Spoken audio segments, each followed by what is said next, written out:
Hello, my friend. In this video, I'm going to show you how you can find Spotify analytics for your personal listening habits on Spotify. More specifically, how you can find a Spotify stats and stream tracker that'll start tracking all of your everything you listen to basically on Spotify, so that you know how many times you're streaming particular songs and what artists you're streaming the most, songs you're streaming the most, all that kind of cool stuff. So right off the bat, to track your personal Spotify analytics, stats, and streams, you actually need to connect a free app called Lastfm to your Spotify account. Once connected, you will be able to track what you stream on the Spotify app, web player, and actually any Spotify connected device. And before I get a little bit deeper into this and how you can set up Lastfm and all that kind of cool stuff, I wanted to let you know that I've also written an article on this topic, as you can see right here. So if you'd like to follow along, or if you simply prefer the written word format, simply Google Spotify Analytics for listeners, and you will see that I am the first result right there. So diving right back into things, Lastfm is an app that you can connect to mobile and web apps like Spotify, YouTube, and SoundCloud, so it's not just limited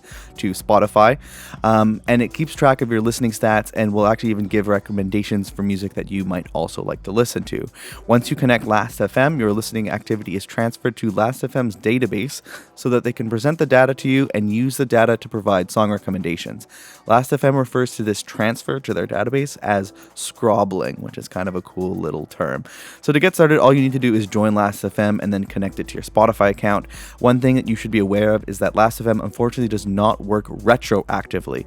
So this means that it won't track your listening history in the past. It can only track your listening activity while the app is connected and Spotify scrobbling is enabled, which we'll show you how to do just a bit later in this video. With that said, Lastfm may be able to capture the streams from Spotify's cache from the last week, so kind of the saved information on your phone or the web browser or anything like that. It's not the greatest scenario, but at least you'll get some of your listening history recorded.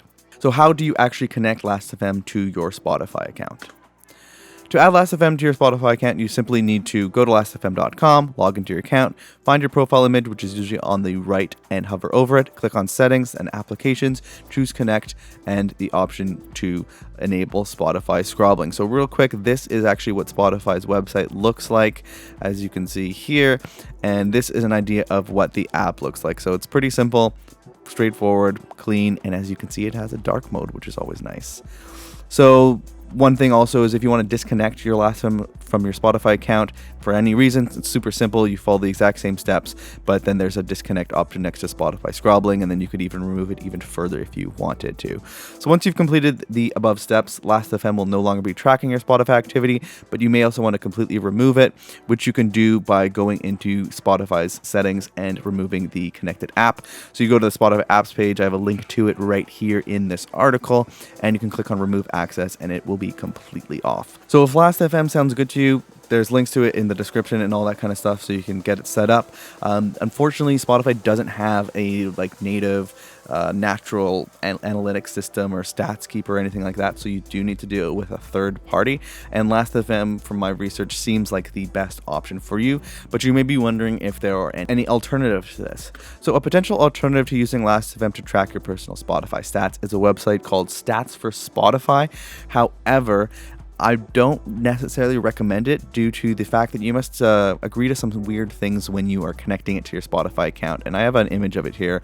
When connecting stats for Spotify to your personal Spotify account, this is what you must agree to in order to complete the connection. And this is when I did the research on April 16th, 2021. So most of this is fine and makes sense. However, it's the last section that I think is a little bit dangerous and makes it not worth connecting to your Spotify account. So right here it says, take actions in Spotify on behalf, which is create, edit, and follow private playlists, and create, edit, and follow playlists. So I don't know for sure, but I'm curious, why would this app want to be able to create and edit public and private playlists?